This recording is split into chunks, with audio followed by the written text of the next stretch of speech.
Bienvenue sur ma chaîne, venez déguster. Donc aujourd'hui je vous propose une recette aux mille et une saveurs. Oui, vous m'avez bien entendu, il s'agit d'une pâtisserie orientale, la boule de coco. Un vrai régal, un gâteau à base de farine, noix de coco, confiture. Donc vraiment pas grand chose pour réaliser une douceur orientale. Vous allez voir, c'est très savoureux. Je propose ce gâteau tantôt pour les grands que les petits. Un vrai régal pour les papis. C'est parti pour la vidéo.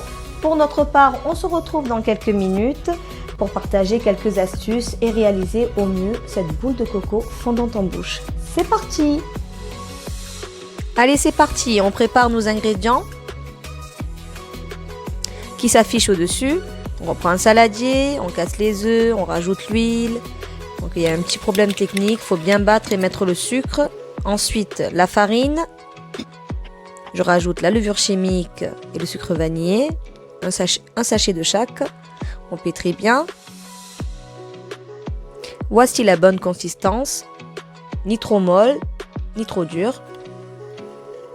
Pendant ce temps, on va prendre notre confiture, on va la tiédir entre 15 et 20 secondes à feu moyen et on la réserve. Ensuite, on forme des boules de 20 grammes à peu près et on les dispose sur le papier cuisson.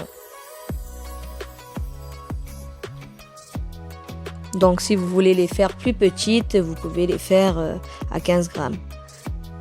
C'est parti, on les enfourne à 180 degrés entre 15 et 20 minutes.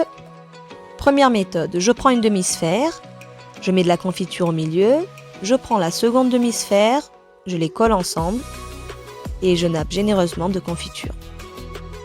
Ensuite, on va rouler le tout dans la noix de coco.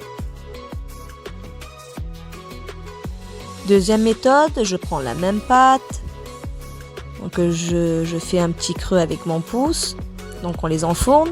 Après 10 minutes de cuisson, on recreuse au milieu et on termine la cuisson.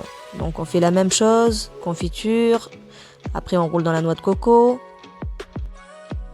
Et donc enfin on termine par notre troisième méthode. Cette fois-ci je mets une demi-sphère dans la confiture. Ensuite on roule dans la noix de coco. Et voilà, nos savoureuses boules de coco sont prêtes. Et voilà, la vidéo est bientôt terminée. Mais avant cela, je vais partager avec vous mes 3 astuces. Donc premièrement, espacez les boules quand vous les posez dans votre papier cuisson. Sinon elles vont se coller. Deuxièmement, bien tiédir la confiture entre 20 et 30 secondes. À feu moyen pour avoir un joli nappage. Troisièmement, niveau cuisson, il faut que le bas du gâteau soit légèrement doré pour justement garder cet aspect fondant en bouche. Donc j'espère que toutes ces astuces vous seront utiles lors de votre réalisation. Moi je vous dis à la semaine prochaine. J'en profite aussi pour dédicacer cette vidéo à Nassira. Didi, si tu me regardes, merci 1000 fois pour m'avoir appris les secrets de la pâtisserie orientale. Ellam pogojom mamma veke. Merci, bye bye.